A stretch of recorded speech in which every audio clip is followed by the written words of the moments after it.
From Interfaith Alliance, this is State of Belief Radio.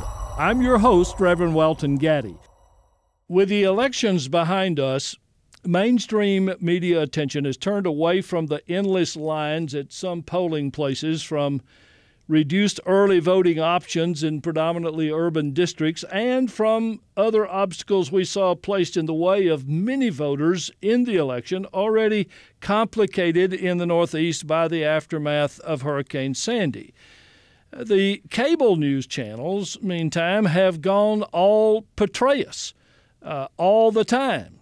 But according to my first guest today, it's going to take every day of the next 4 years to untangle the obstacle courses that have been set up to make voting much more difficult for a select segment of Americans. You heard me right, to make voting more difficult. Since he was last on the show, investigative journalist and author Greg Palast has returned yet again to the New York Times bestseller list with his provocatively titled book, Billionaires and Ballot Bandits.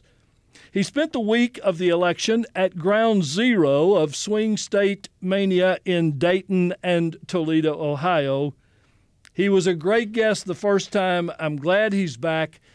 Greg, congratulations on the success of your book, and welcome back to State of Belief Radio. Thank you, Welton, but I'll consider the book successful when the billionaires and ballot bandits stop shoplifting our elections. Good. That's a very good segue to the first question. You were in Dayton covering the Souls to the Polls initiative on the Sunday prior to Election Day.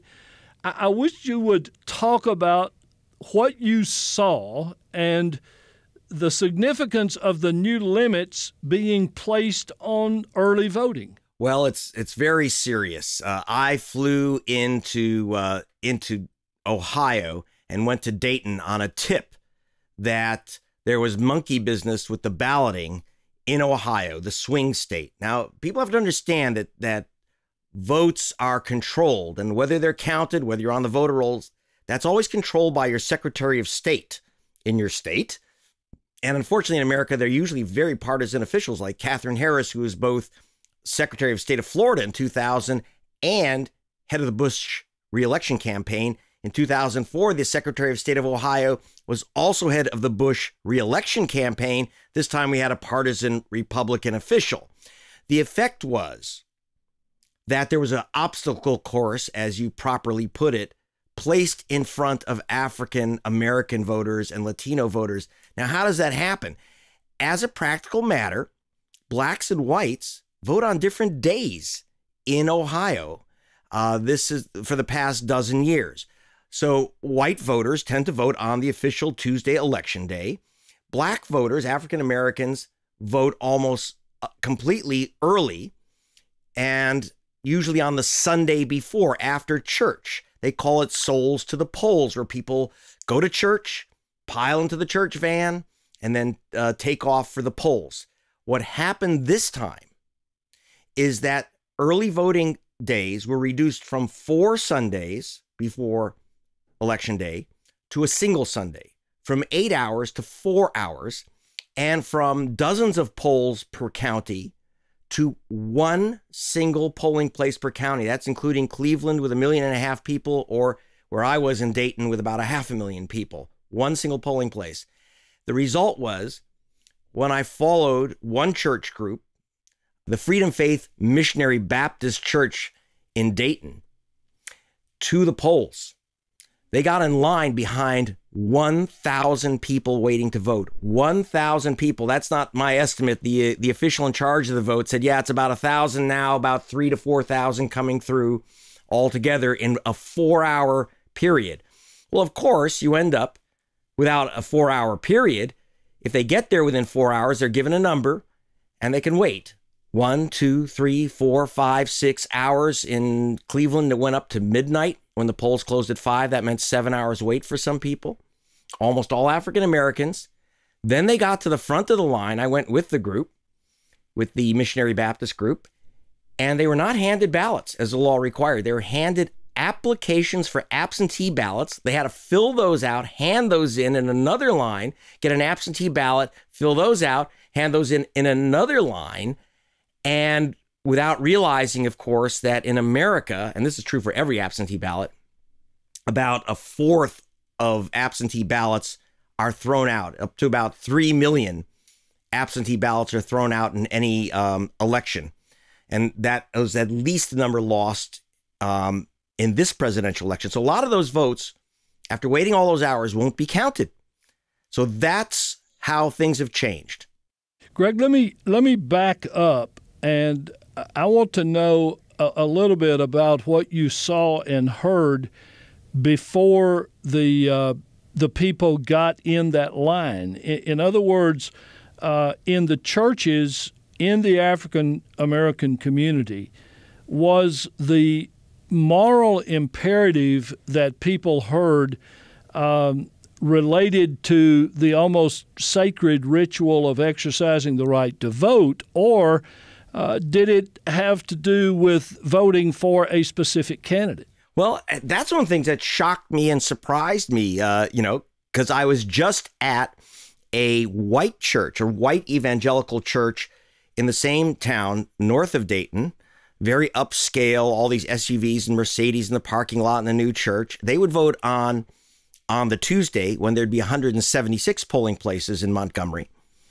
And they were filled with all kinds of literature promoting the Romney candidacy and the Republican candidates for Senate and other offices. When I went to the black church, which is a very poor community, there were no Obama signs, no literature suggesting how you vote, no kind of fake comparisons which pretend to be nonpartisan but are partisan. There was no discussion by the minister of whom you should vote for. It was all about, this is what we do as a matter of faith. This is what we do as a vocation and an obligation to our community, to ourselves, and they put it as an obligation to God. I was really taken aback by and quite surprised by their approach, but they were absolutely committed to the concept that it is voting, and it's a kind of trial. They kind of prepared people for the fact that you may wait in the cold, and it was very cold. You may wait in the cold for hours. You may have your vote rejected. You may have all kinds of trouble finding your registration or trouble from the voting authorities, but you're going to vote. And that's all they cared about. And even when I asked a couple of the people in line, are you ready to wait in the cold hours? Yes.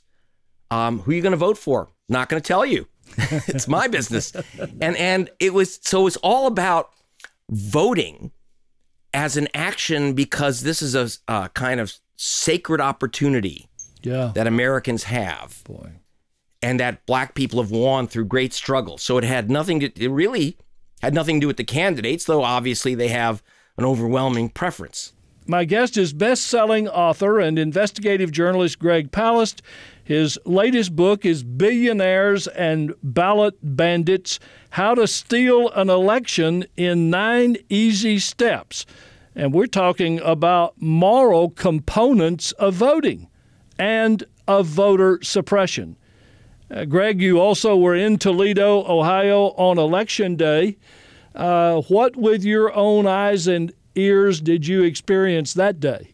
Well, I went out with my cameraman to see how the voting was done in a white suburb. And, I was expecting to film short lines. We didn't see any short lines. There were no lines. There was a line of poll workers lining up to help the voters. There were about 3 poll workers per voter. It was all inside a Lutheran church, very warm, no waiting in the cold, and they even served coffee. It was very friendly and very nice. And people were given, they didn't have to apply to vote. They were just immediately given ballots, which were in fact put into optical scanners and counted on the spot. Now Greg, hang on just a second, because I want to interrupt you, because you just described voting early in a primarily African-American community, and you said they got other materials to fill out before they could vote. Yes. In fact, I actually rushed off in the middle of the night to wake up a law professor, Robert Fitrakis, professor of law and voting rights expert in Columbus, Ohio, to say, is this normal? Is this correct? And he said, no, he was shocked. He was ready to, he suited up to go before a judge in the morning. Of course, it'd be too late. But he was stunned that voters were not given, as required by law, ballots, but they were given an application for a ballot. And what he was concerned with, as I was. But that wasn't happening in Toledo. That wasn't happening in the white community. No, the white communities got ballots. Even on early voting in the rural communities, there were no lines. And there were a few places where there is some souls to the polls voting in white communities by evangelicals, though usually they waited till the Tuesday. And in the rural communities, they were given regular ballots, counted on the spot, no lines. So we really have what the professor called a new Jim Crow system that's developing in a few states like Ohio and like Florida, where you also saw the lines. Mm-hmm. This is a dangerous business. Yeah, and am I wrong, or was there really no major report about this in the mainline press? No, I mean, well, there was yes, absolutely, in the mainline press in Europe, London, Italy, Germany, South America. This was top news. My reports were being carried all over the world, and there were other reporters from around the world. But the American news reporters avoided this somewhat at all costs. There are a few films taken of long lines, right, especially on election night in Florida. But basically, we couldn't get anyone, for example, to even consider this issue of why are black people given basically a different type of ballot, a more risky ballot that may not get counted, when white people are given a different ballot. And we couldn't get anyone to pick this up. And that couldn't have happened, could it, without the Secretary of State knowing that? Well, in fact, the voting manager in Montgomery County was very, very unhappy because he told me he was ordered to take this position. And when two Democrats, they have a bipartisan panel in the county running the voting, objected, they were removed by the Secretary of State because he said, you're defying my orders on early voting. They were very concerned about a line of 1,000 people. And the manager, I will say, the local people running the polling were very upset that they had to run people through this gauntlet, have people out in the parking lots. They were trying their best, but they were ordered by state partisan politicians to play this game or lose their jobs. Is there a way that communities of faith can take a more active role in protecting the voting rights of the members of their congregations, regardless of their political affiliation? Yeah, I think that we need to have a common commitment, no matter your religion or race, that every vote in America should count. This is a commitment that was put in front of us by Martin Luther King. In fact, it got the name of this church through the Southern Christian Leadership Conference. Mm-hmm. You are always going to have the churches, especially in the African American and Latino communities, at the forefront of the civil rights fight. And the more kind of community organizing, the better. In fact, one of the reasons why Ohio, whether you're for or against Mr. Obama, mattered is that because people went to church first, no one, and I say no one, left those lines. They came in prepared morally. Mm-hmm. They came in prepared as a, vocationally to take on this challenge. It wasn't like in the Toledo suburbs where you kind of, oh yeah, I think I'll go out and vote after work, or, oh yeah, is there a line there? I'll wait a few minutes. Yeah. It nothing like that. This was they went in the church bus, they came back together in the church bus, and no one was leaving in between. Yeah. What strikes me about that is so sad that there are two stereotypes here. One about the equality of voting in all precincts, and everything happens just the same way. And you saw that was wrong. That didn't happen. And then we hear the stereotype that the real politicking from a faith-based perspective comes in the black church. You experienced it primarily in the white church. Is that right? Yes, in the white church, it was like I walked out with armfuls of literature and material, basically supporting the Republican ticket, and they had party officials in this big giant church. I mean, it was, by the way, I just picked it randomly. I just saw an evangelical church and I stopped in. Yeah. And but in the black churches, it was very different. They just they wanted to get across the idea that what is sacred here is not who gets elected, but that you take a voting position. Yeah. Now, I will say that when I was in Florida with Reverend Jesse Jackson and at some of the black mega churches, there was some discussion of politics indirectly, but it was a debate because the churches were split at the time and because there was a lot of issues over gay rights within the black community 4 years ago or 8 years ago.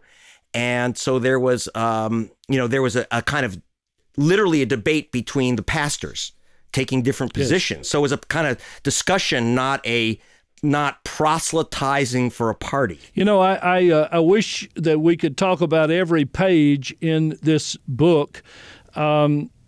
So listeners, I want you to pay careful attention to what I'm going to say, because I haven't had any other guest on the show that wrote a book that asked me to say this. But Greg Palast's investigative book, his latest New York Times bestseller book, is titled Billionaires and Ballot Bandits. And, Greg, as I understand it, you're giving away, for a limited period of time, you're giving away electronic copies of this book free online. Is that right? That's correct, because the book, unlike most books, is not published for profit. It's published by my not-for-profit foundation. It's a nonpartisan book. It's a nonprofit book, and we decided that, if it's in the public interest, we love it that thousands, tens of thousands of people have purchased the book and put on the Times list, and that's great. It supports the foundation. But I think the important thing is that people get the information on how they steal the election, and also how to protect your vote, which is at the end of the book. And so we just made a decision. If you want the book, we think it's really important. Take a look. And that way you can also say, you don't have to spend, even though it's cheap, paperback, you don't have to spend money to say, well, do I like this? Does it make sense to me? You could just kind of take a look at it. And it's, by the way, it has a full color comic book in the middle to make it fun. Well, can you tell the host of this show how I can get to that? Absolutely. You can go to www.gregpalast.com. That's GREGPALAST.com, or this will be easier to remember, www.ballotbandits.org, ballotbandits.org. This is really staggering to me, because I get the impression, which surely is not true, that you didn't write the book to make a profit on it. You did it to actually do something good. Well, it's a good thing I didn't write it to make a profit, because I was just informed that we're kind of a little bit in the red, despite it being an extreme a big bestseller. Yeah. Because we did a lot of research, we do a lot of traveling and communication. And at the back of the book, by the way, you'll see lots of organizations, nonpartisan organizations, which give you information on how to organize to protect your vote and deal with the issues that we deal with in the book, whether it's the Southern Christian Leadership Conference, People for the American Way, and other organizations and media groups that are backing this. So it's a book which is kind of the I don't want to say the Bible here, but let's call it the one of the books of the voter protection movement. Listen, man, I love what you do. I love the attitude with which you do it. I'm grateful for you making that available. And Greg, I wish you continued success in all of this kind of important work. I want you to be back with us soon on State of Belief Radio, and I thank you for being with us today. And I really appreciate this opportunity. It's very special to be on your program, Welton.